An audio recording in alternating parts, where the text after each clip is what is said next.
Guys, magagad ako ng gabi para sa merienda.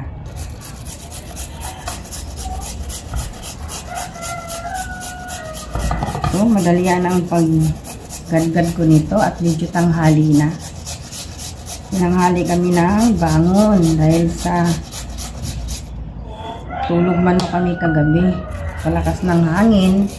Tapos lumaki pa ang tubig. Umabot yan sa ano namin, harapan sa may mga halaman.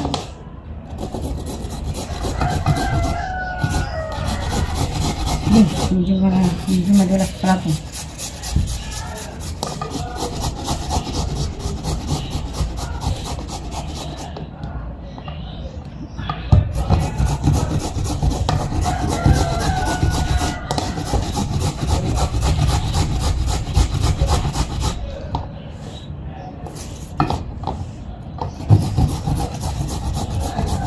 Masarap ito guys.